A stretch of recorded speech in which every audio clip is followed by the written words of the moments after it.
Namaste, everyone, and thank you for joining us on this bright, or dull, may I say, Wednesday evening. Wisdom Wednesdays, as we have deemed Wednesdays to be. So it's a pleasure to have you all here joining us. I would like to introduce myself. My name is Sagar, and I am a member of the National Committee on NHSF. I'm currently the Sanskar Coordinator. I studied at the London School of Economics, graduating with a degree in mathematics and economics in 2018. Before we begin the proceedings today, I would just like us to begin with one Om, and then we will be also doing a Gayatri mantra. So if you would please, wherever you are, join me in doing one Om and then doing the Gayatri mantra alongside.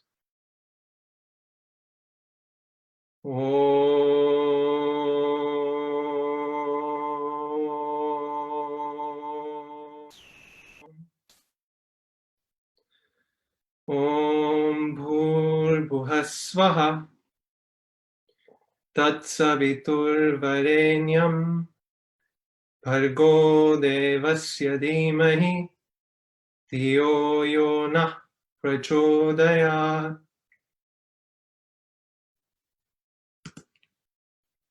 The students and the scholar. Now, the idea behind this webinar came about because there was a realization that in our journey and in our knowledge and our understanding of Dharma, as students, there are many questions that we have. There is a lot of terminology about the Vedas, the Upanishads, but actually there is sometimes a gap in our knowledge. So the students and the scholar, we are very fortunate to have representatives today who will be representing students. And we have the scholar, someone who will be able to provide us with answers to some of those questions that we may have, that the common student may have on Hindu Dharma. So without further ado, I would like to introduce firstly the scholar today, Adityaji Gurtu. Now Adityaji Gurtu, to do his parijay is something that is not the easiest, but he was someone who was a former Hindu Society president at Bristol University. He then went on to Cambridge University and studied a master's in engineering. And after that point, he decided that actually, before he was to start work, he would go out to India in the pursuit of further studies. So this journey took him along his travels across India, where he then found his guru, Swami Dayananda Saraswati ji, who he then studied under for a number of years whilst living on the bank of the river Ganga. He then decided that after pursuing the knowledge of our Vedanta and our Vedas and chanting and puja and meditation, he then decided it was time for him to come back to London and the UK, where he's now a project manager working for TfL. And voluntarily, he also runs classes alongside where he spreads the knowledge that he gained in his time in India. So Adityaji, it's a pleasure to have you here. Namaste. Namaste, all. Thanks for having me. So our scholar today, Adityaji, will be taking questions from the students, who are a panel of 3 people, all on national committee, who will be putting forward questions to Adityaji from the students' perspective. So first up, we have Shamrayera. Shamrayera is our current national vice president on the national committee. He studied economics with international finance and banking at Nottingham Trent University. Namaskar, Sham. Second, we have Ashika Karya, who is currently our Central Zone Coordinator on the National Committee as a part of the campus team. She studied at the University of Sheffield and gained a degree in BSc Economics. So namaste, Ashika. I think brilliant. And finally, we have Jaya Patel, who is a current member of our public relations team on the National Committee. And she is currently studying a BSc in marketing and management at the Nottingham Trent University. Namaste, Jaya. Namaste. Fantastic. So just to explain how this webinar will work very quickly, our students will be putting forward questions to Adityaji, our scholar, until about 7:30, after which we will then be putting forward some questions to our scholar that can be contributed by you guys, our listeners. So on the Facebook chat, there should be an option there for you to type out any questions you may have for our scholars. So please, throughout the proceedings, throughout this webinar, put forward some of your questions that you may have. And as soon as the exchange between our students and Adityaji finishes, we will be putting some of those forward. We will then also have a final takeaway from Adityaji for us, after which we will close proceedings for the day. So without further ado, I would like to hand over to Sham. Thank you very much, Sagar, for the introduction.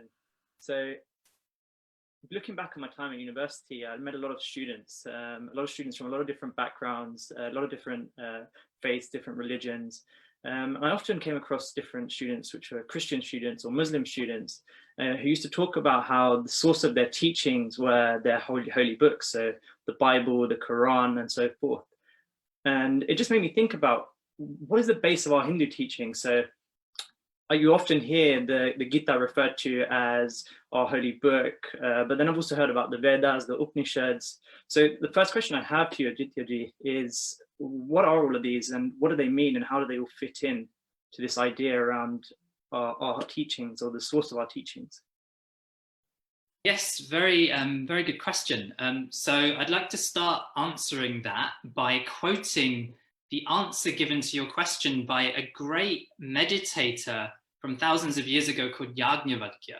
So Yajnavalkya says, in answer to that, Purananyaya mimamsa dharmashastranga mishritaha vedastanani vidyanam dharmasya chachaturdasha. So that's a verse in Sanskrit. And in this verse, this great Rishi Yajnavalkya is giving us a basic structure of the Hindu teachings. And what I've done based on that verse and some other inputs, I've created a diagram to try and answer your question, and we can maybe talk through it a bit. So if you could just bring up the diagram on the screen right now, and that would clarify things. Is that on the screen? Yeah. So there you go. So this is a slide I created based on that. So it's basically mapping out all the different scriptures within our Hindu Dharma and how they interrelate. Because obviously there are so many scriptures, there are so many teachings, I appreciate it can get very confusing. And so let's start right at the top. So you see the green box with the red outline, which says Veda. So Veda means knowledge. That's literally what it means. It comes from the Sanskrit root vid. So essentially the Vedas are a body of knowledge. And what is this knowledge? So this knowledge is the root of most of the Hindu scriptures. And that's really what this diagram is trying to show. There are many, many secondary scriptures and subtexts, but all of it has its root in Veda, within the Vedic Hindu system. So you may have heard of the Vedas. There are 4 Vedas. So if you see under the Veda box, it says Rig, Yajur, Sama, and Atharvana. So those are just the names of the Vedas. So the Vedas are this body of knowledge, but what does this knowledge talk about? What is it actually saying? So there are 2 topics which the Veda talks about. Now, if we go to the boxes where you're pointing to now, beneath Sama, it says Karma Kanda. So one topic the Veda talks about is karma. So here, karma means action. The second topic the Veda talks about is jnana. So jnana means wisdom. So going back to karma very briefly, karma in this sense means how do we act in daily life? To have a fulfilled, happy life, what actions do we need to do?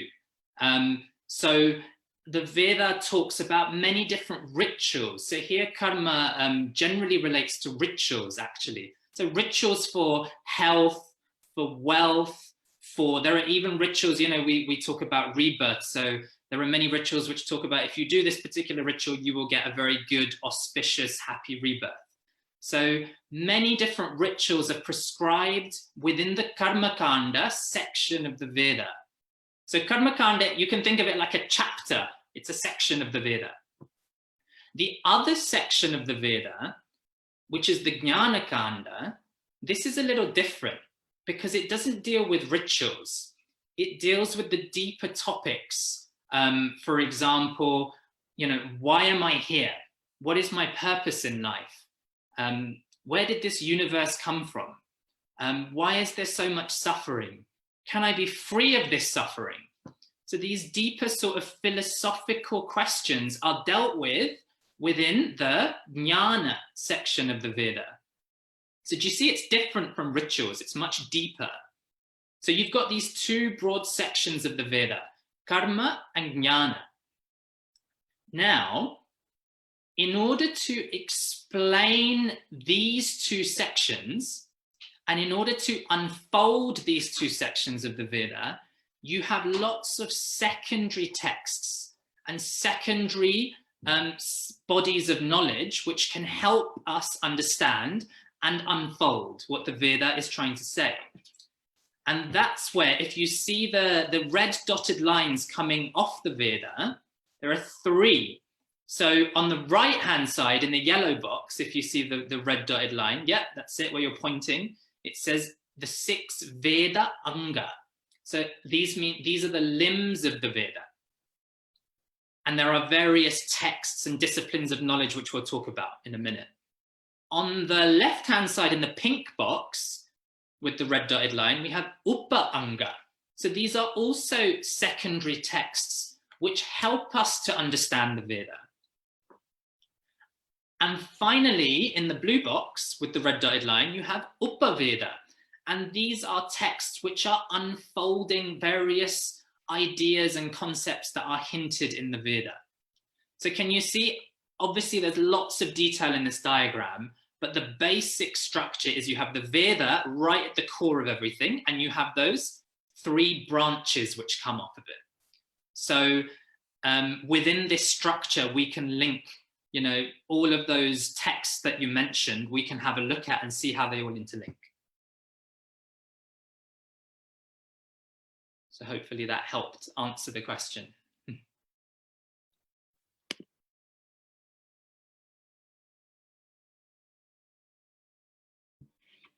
So Adityaji, you touched on the 6 Veda Anga, the limbs of the Veda.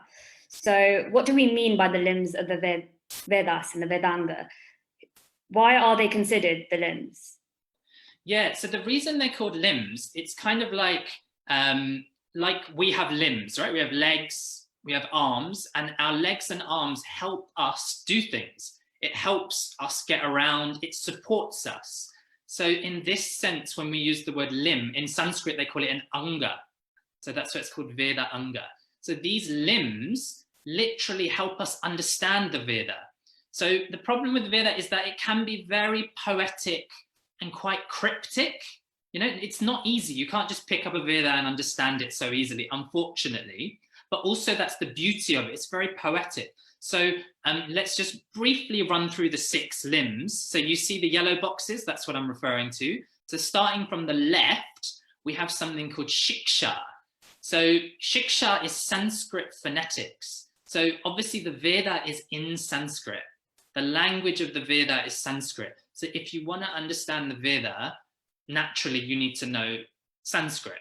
Hence we have Shiksha, which is all about how you pronounce Sanskrit, because the Veda contains lots of mantras, some of which need to be chanted, some of which are more just about understanding, but the ones which are more about chanting, there's a whole science of pronunciation called phonetics, which defines where you place your tongue and where your tongue should touch in your mouth when pronouncing a mantra. So we just did the Gayatri mantra at the beginning. So there's a very specific way in which every letter and syllable should be pronounced. And that is defined through Shiksha. And people spend just 50, 60 years just dedicating their life just to studying Shiksha. It's incredible how detailed, there's a whole scripture and whole theory behind it, which you can study. Whizzing through the rest, then we have Vyakarana, the next one, which is basically Sanskrit grammar. So I spent a few years studying Sanskrit grammar, the basics. Then you have the next one is called Chandas or meter. So meter means when you're chanting a mantra or a verse, there's a certain rhythm. That's what it means by meter, like a poetic meter. So there's a whole science behind how long and short vowels should be and how many syllables per section of a verse. Moving on, we have nirukta. So nirukta is etymology. So it looks at, etymology means how you derive words. So there's lots of words, you know, the Veda is in the form of words. That's all it is, it's just words. So then we look at the derivations for the meaning of words through nirukta. Then moving on, we have Jyotisha. So Jyotisha is astrology. So that looks at auspicious. The reason why you need Jyotisha for Veda is because the Veda says, you know, it may prescribe a ritual for marriage, say. You know, when you go to a Hindu wedding and there are all Vedic mantras chanted, and that's a Vedic ritual. But when is the auspicious time to have the wedding? What is the auspicious location for the wedding? So the auspicious time and place can be told by an astrologer. But don't think astrology as some kind of hocus pocus, what you kind of get today. It's a very deep, very highly mathematical branch of the Veda, actually. It's a Veda Anga. And again, people spend, you know, decades specializing in Jyotisha. And finally, you have Kalpa, which is all about how you do the rituals, the know-how of the rituals, which are in the Veda. So all these 6, you can see how they're Angas. They help you understand the Veda, which is why they're called limbs, Angas. So similar question to which Ashika just asked, but just looking at the diagram and looking at Upanga, I know you've written there ancillaries to the Veda. Could you just briefly explain what you mean by ancillaries to the Veda? Yeah. And also then moving on from that, are they, looking at the diagram again, are they in a similar sort of level to the Upaveda and the Vedanga? Yeah, so with Upanga, it's something similar in concept. These are disciplines of knowledge which help you understand the Veda, and they unfold some of the meanings in the Vedas. Because the Vedas are so cryptic and poetic, we need all of this. See, obviously, if the Veda was written in a very simple, easy to understand manner, you wouldn't need all these disciplines. And also the Vedas, as I say, because they're so poetic, they might just very briefly touch on a topic, but they don't unfold it much, you know? Very briefly they introduce, but then you need someone or something, in this case, Upangas and Vedangas, to unfold those meanings. So with Upanga, it's probably less well-defined than Vedanga. That's the difference, but it's similar, it's like a limb. So for example, just very quickly running through, you have Dharma Shastra. Yeah, I'm looking at the pink box on the left. So Dharma Shastra is all the scriptures and guidance for how to conduct ourselves in daily life. There's lots of texts written by very great masters on Dharma. Moving on to the next pink box, you have the Purana. So Purana means what happened in the past. That's literally what it means in Sanskrit. So these are all the great epics, you know, the stories. So if we look down, the Puranas are divided into 2. One is called Itihasa. So Itihasa again literally means that which happened. Yeah. So it's not fiction. People think this is fiction, but it's a mixture of fact and fiction. Very difficult to tell what's fact and what's fiction. It's deliberately a mix of the 2. And within Itihasa, you have, I'm sure you'll all recognize, you have things like the Ramayana, the story of Ram and Sita, and the Mahabharata. So very famous texts, which I'm sure everyone will be familiar with. So these are actually, these are not Veda, these are Puranas. And within the Mahabharata, one small section of the Mahabharata, which is a huge epic, about the Pandavas and the Kauravas, this epic story, amazing story. You have the Bhagavad Gita, which is probably the most famous text of the whole tradition. So interestingly, the Bhagavad Gita is not Veda itself. It's a subset, you can see, of a secondary text. And then, of course, you have the 18 Mahapuranas, which are also epic. So a lot of people may be familiar with the Bhagavatam, Srimad Bhagavatam, the stories of Krishna. So that's a Purana. Then Shiva Purana, it tells the stories of Shiva. Garuda Purana tells the stories of Garuda. So all the various deities are spoken of in the Puranas. Then you have, going up again under Upanga, you have all the grey boxes. Sankhya, Nyaya, which is logic, Mimamsa, which is analysis, the science of how you analyze the meaning of the Veda is in Mimamsa. Yoga, so that's where the great Rishi Patanjali, and Vaisheshika. So there are actually, if you look under Mimamsa, there's Purva Mimamsa and Uttara Mimamsa. There's two types of Mimamsa. So actually there's six different philosophies or viewpoints on which you can look at the Veda. So these are the six, they're called the six darshanas. They're very famous six. Just to point out one, so Uttara Mimamsa, you see the grey box? That's also known as Vedanta. So Mimamsa is the science of interpretation, because the Veda may say something, but how do we know what it means? How do we know what it's trying to say? One person has one interpretation, another fellow has another interpretation. How do we establish what is true in a measured, objective, logical fashion? So there's actually a whole science of linguistic analysis which the Rishis have developed, which is called Mimamsa. Mimamsa is linguistic analysis. Very brilliant, very sophisticated, extremely logical. And so Vedanta, which is what I've spent many years studying, that's what it is. It's really looking at the meaning, especially of the philosophical section of the Veda, which we spoke about earlier, right? There are two sections of the Veda, the action section and the philosophy wisdom section. And then finally, just going to the last two, the pink boxes on the right-hand side, you've got Vastu and you have Kavya.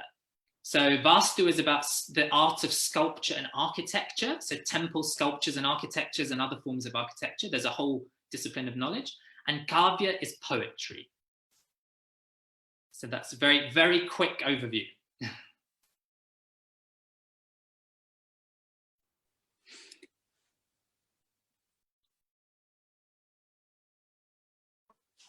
Thank you, Adityaji. Just another question. So what do you mean by the Upaveda, and how and why are these part of our Veda? Yes, so Upaveda, I think these are less essential, like different from the limbs of the Veda, the Vedanga and the Upanga, the two sections we just saw, which are really about understanding the Veda. They help us analyze the Veda. The Upaveda are sort of unfolding certain disciplines of knowledge which are hinted at in the Veda. So these are all, these are all texts from very great meditation masters we call Rishis. So for example, you have Ayurveda. So I'm looking at the blue boxes now. So the first one is Ayurveda, which is the science of medicine. Again, I'm sure many of you heard there's many Ayurvedic clinics and places you can go to in London, you go to Kerala, there's so many Ayurvedic places and spas now. But a very brilliant ancient system of medicine. Then you have Dhanurveda, which is looking at the science of warfare. So Dhanurveda is, obviously the Veda preaches and teaches about non-violence, about compassion for all beings. But obviously, if you're a king, so imagine you're a king or a ruler or a prime minister or a minister, an ambassador, there may be certain circumstances where your kingdom comes under attack and you have to defend yourself, right? And therefore you have texts such as Dhanurveda, warfare, which it's all about the art of, weaponry. And that's a kind of last case resort, but it's derived from Veda. Then you have Gandharva Veda, so going to the next box. So Gandharva Veda is all about classical dance and music. So, people may be involved in Bharatnatyam, which is a form of classical dance, or Kathak. So if you notice, these forms of dance aren't just aesthetic forms of dance, they are devotional forms of dance. They're intrinsically linked to the Veda. You can see references to the Vedas and the deities in the Vedas all over the place. So that's actually a discipline called Gandharva Veda, and many, many sub-scriptures, Natya Shastra, and obviously Indian classical music as well falls under Gandharva Veda. And finally, on the right-hand side in the blue box, yes, you have Artha Shastra. So very similar to Dhanurveda, Artha Shastra is all about governance. So again, this is aimed at a prime minister or a government or a king who is ruling over a kingdom or over a country. What are the laws? What are the regulations that need to be in place? What are the governance structures that need to be in place in order to rule a society to make it happy and healthy, which is really the aim of the Vedas, to live a happy, healthy, fulfilled life. So how do we translate that into actual laws? How do we translate that into governance structures? So there's a whole extensive scripture called Arthashastra, which deals with just this.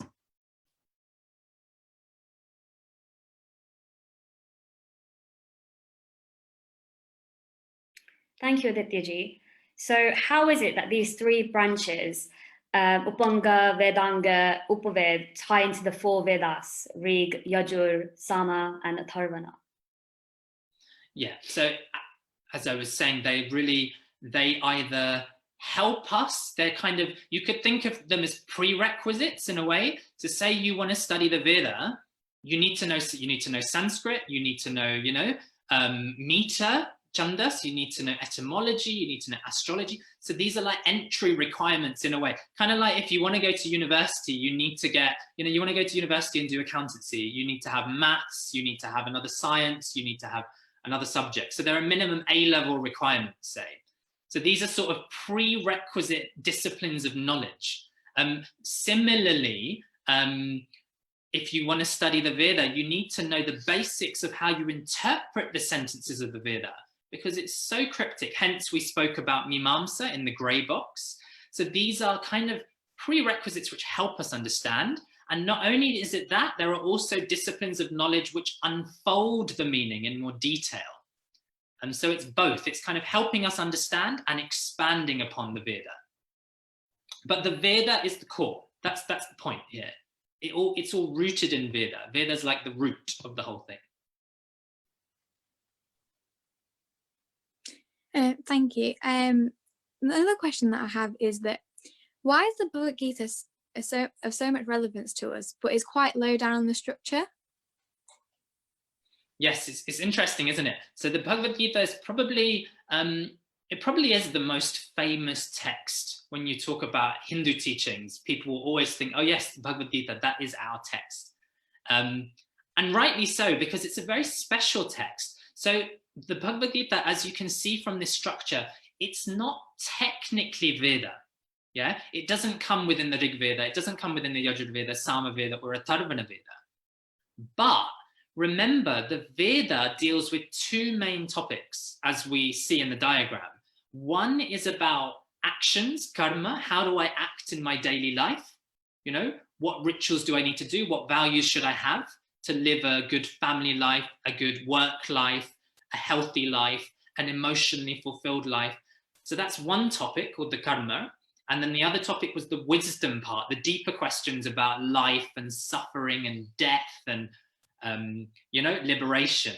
So those two topics of the Veda are uniquely covered in the Bhagavad Gita. And this is why the Bhagavad Gita is such a special text. Although it's only whatever 750 verses and a dialogue between Krishna and Arjuna on the battlefield in the Mahabharata, but it covers these two topics very, very briefly. And that's why it's such an amazing text, because it's not an easy task to summarize the whole content, the whole subject matter of the Vedas, which is vast, but to summarize it in just, several hundred verses and in a way which is, easy for us to digest. It's an incredible feat. And it's very unique in that in the whole structure of what you see on the screen here, the Bhagavad Gita is probably one of the only texts which really does this. And that is why it is so famous. It's really interesting to hear that the Gita summarizes all of the different boxes which you've pretty much shown us here. But looking at it from a whole, big question which comes into my mind is, where do they all come from, or who wrote all of these? Yes, that's a very important question, actually. So you can see right at the top from the Veda box, it comes from Om. I've called it Om, reality. So essentially what this means, you might have heard of the word Rishi. So the Vedas were seen by the Rishis. So Rishis were basically these great meditation masters, yeah? Very compassionate, wise, calm-minded people who spent hours, hundreds, thousands, millions of hours in meditation. You know, their whole life is a life of meditation, a life of love, a life of helping others. So they had very calm, pure minds. And these rishis, in their meditations, they basically, these teachings, which we call the Veda. So the Veda is just mantras, it's just sounds, right? The Veda is in the form of words. It's not written down. So let's be clear, Veda isn't a book. Please don't think of Veda as a book. Veda is actually just a load of sounds and sentences and mantras. And these sounds appeared to the rishis. They spontaneously manifested to the rishis in their meditation. Now, I know this may sound a little strange. How can suddenly, you know, these mantras and amazing teachings about life just suddenly manifest out of thin air? But that's what it is. That's actually what happened. So the word Rishi literally means a seer. Rishi comes from the Sanskrit root drish, and drish means to see. So Rishi literally means a seer. And so just to give you an example, so, you know, if you look out of the window right now, say you're sitting near a window, if you look outside right now and you see a tree, so I can see a tree here, yeah? But just because I see a tree, does that mean I created the tree? I'm not a creator of the tree, I'm a seer of the tree, yeah? So just because you see something doesn't mean you created it. You may see a 5-story building, but that doesn't mean you created it, right? So similarly here, when we call them rishis, rishi is a seer. They're not a creator. It's a very important distinction. So they are mantra drashta, not mantra karta. So mantra drashta means they saw the mantras. Mantra karta, they didn't make the mantras. So they're kind of channeling the mantras. Kind of like a good example to think of it is like, you know, when you are trying to tune into a radio station, you turn the dial and you have to tune in. And then suddenly when you hit the frequency of whatever, 95.8 capital FM, right? Your favorite radio station, you tune in and suddenly you can hear the music. And you think, wow, where did that music come from? Has the radio created the music? The radio is not a creator of the music, is it? It's not creating it, right? That music already exists in the form of that frequency. And the radio is just tuning in to something that's already there. Yeah, so the rishis tuned in their meditation now. Their minds are like radios, and their minds are so pure. They picked up on these very subtle truths, and these came out. They taught them in the form of the Veda. So that's what the 4 Vedas are. It's kind of, yeah, it sounds a bit magical, and it is magical. But this is a very interesting topic, which we can talk about if we had more time. But a fascinating topic, yes. No, that's really fascinating, Adityaji. So my question is that can anyone become a rishi in that case? It's an excellent question. And absolutely, you're absolutely right. If one gets to the state of mind, which is that calm, and your heart is so compassionate, and you've done that much what we call tapas, which is basically meditative practice, which makes the mind very calm, very alert, very mindful, very aware, yes, you start to pick up on things. So perhaps there are people listening who practice a little bit of meditation, and maybe this doesn't sound so strange or magical because, you know, perhaps you've seen in certain meditations, your mind becomes so quiet and so calm, you start to pick up on subtle things you never even realized were there.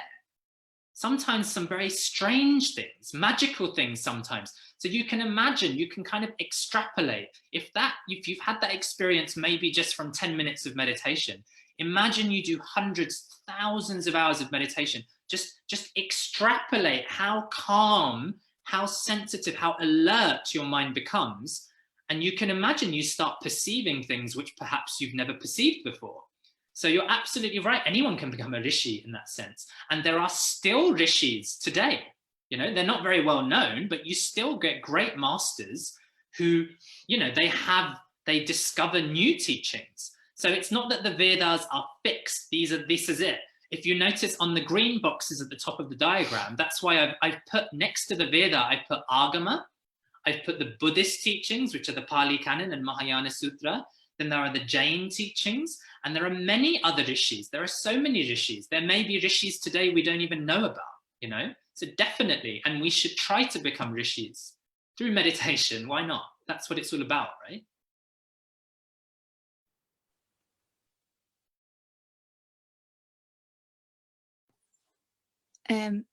Thank you. Thank you for that, Adityaji. So we're just going to move on to the Facebook Live comments and the questions that we've got. I'm going to start with a question from Anusha.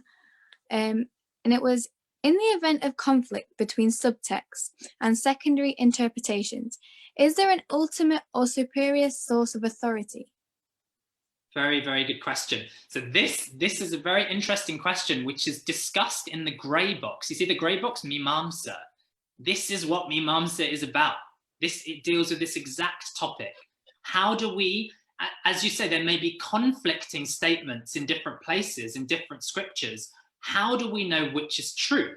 And so the general rule of thumb is that the Veda is the primary scripture. So this is why in this diagram, I haven't just made this up off the top of my head. You know, I quoted the Smriti in the beginning, Yajnavalkya, the Rishi. So the Veda is widely and commonly accepted. It's not really a point of debate within the Vedic system, but the Veda is considered as the highest authority, if you like. You know, it's the ultimate first source of truth. So if, say, there were a conflict between something that's said in Sankhya, yes, Sankhya is a philosophy about life and the Veda, and something said in the Veda, you have to go to the Veda and look at what the Veda says, and the Veda takes precedent. But then, of course, it gets a whole nother discussion about how, you know, isn't it just an interpretation of the Veda, right? We get into the science of interpretation, which is called Mimamsa. Mimamsa is the science of interpretation. So there are very clever, objective ways in which we debate the meaning of Veda. So it's very open-minded. This system, it involves logic, it involves debate, it involves tussling. You know, you can contend a meaning and say, I don't think that's the meaning of the Veda. I don't think the grammar is really revealing that. I don't think that's the intended meaning. And so then there are debates. And then if you look at the bottom box on the diagram, the commentaries, and prakaranas, the independent works, you have huge, you know, thousands of pages of literature by Shankara, for example, debating the meaning of the Vedas, you know, looking at different views and interpretations and establishing what is the intended meaning. So the key point here is, what is the intention? There is an intention. If I say something, I have an intention, right? So if the Veda says something, it has an intention it wants to convey. I may be misunderstanding that intention. So it's all about, this is what we call in Sanskrit vivaksha. Vivaksha means what is the desire, the intention of the Veda. And that's what we try to establish through analysis.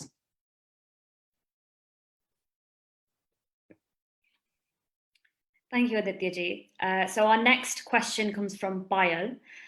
She says, I am fascinated about the teachings behind the Veda, but as you mentioned, we need to know some aspects in order to read it, such as Sanskrit. Is there any adaptation where we can learn more about it in depth? Yeah, so this is the classic issue which even I faced for so many years, where I wanted to learn more, but I didn't know how to learn more. It is difficult. It's not like the Veda is something you can just pick up and read and understand. It's almost impossible. Even with all the commentaries, it's so hard. You know, even after studying for so many years, it's difficult. But that is exactly why you have commentaries, right? So the bottom box, right? You have great masters. For example, one is Adi Shankaracharya. He's just one. I'm not saying he's the only one. He's one very famous, great commentator on the Veda. He didn't invent the Veda. He especially was interested in the wisdom sections of the Veda and has written amazing commentaries. So I spent 3 years just studying his original Sanskrit commentaries. So a commentary is essentially an explanatory note on the Veda, on the Bhagavad Gita, or whatever. It's a commentary. So that's where we need commentaries. But one more thing to add there, it's interesting because the Veda itself gives advice on the question that was asked, actually. So in, I think it's Mundaka Upanishad, there's a mantra and it says, Tad vijnanartam saha gurumevabhigachet samitpanihi shrotriyam brahmanishtam. So it says, this is the Veda saying it, right? Itself it's saying, the one who wishes to understand the deeper truth, tad vijnanartam of the Veda, saha, that person, gurum eva abhigachet. Guru, may you approach a guru. That's what it says. It doesn't say, may you go and, you know, research on Google and read it up yourself, which you can do, of course. But if you want to know the deeper truth behind the Veda, one must go to a guru, a teacher, who has mastered the meaning, who is a meditation master.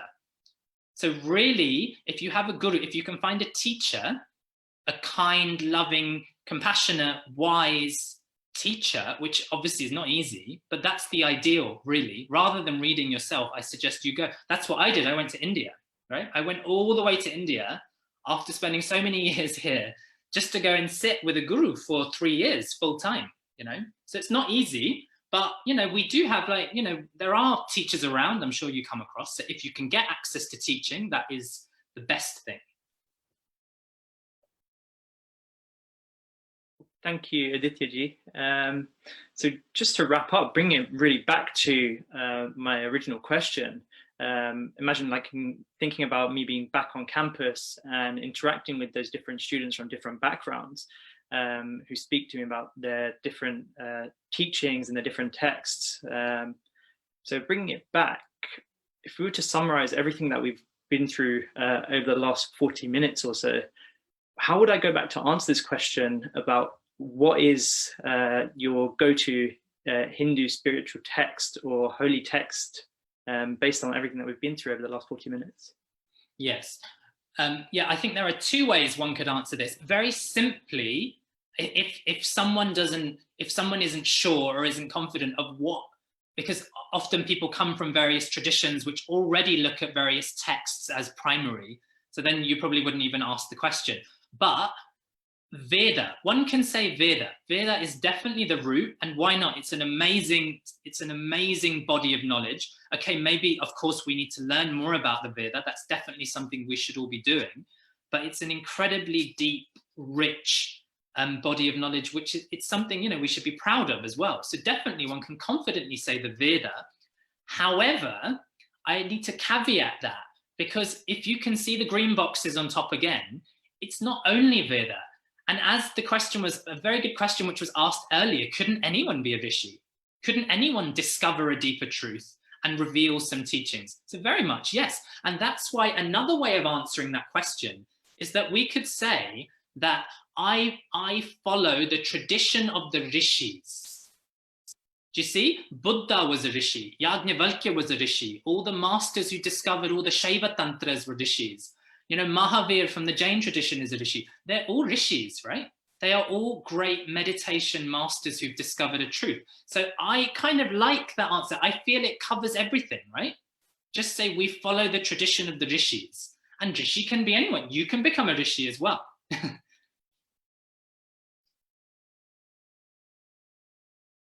Absolutely brilliant. Dhanyavad to you, Adityaji, for your incredible insights. It's amazing how quickly time can go. And I would just like to say there were a number of questions that had come through the Facebook Live as well.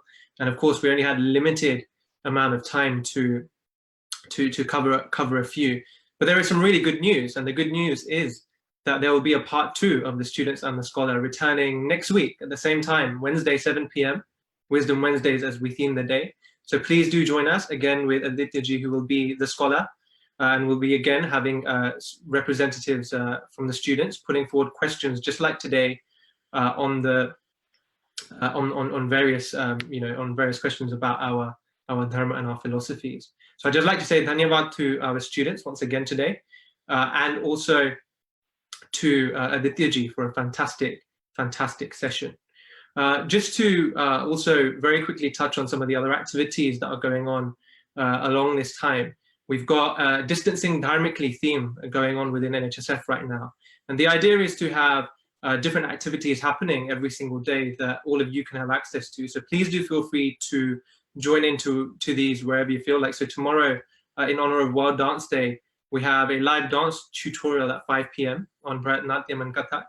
And that will be again on our Facebook Live NHSF page, which you guys are tuned into right now. And then on Friday as well, we'll have Priyanka, one of our national committee members, who will be showing us how we can bake some banana bread.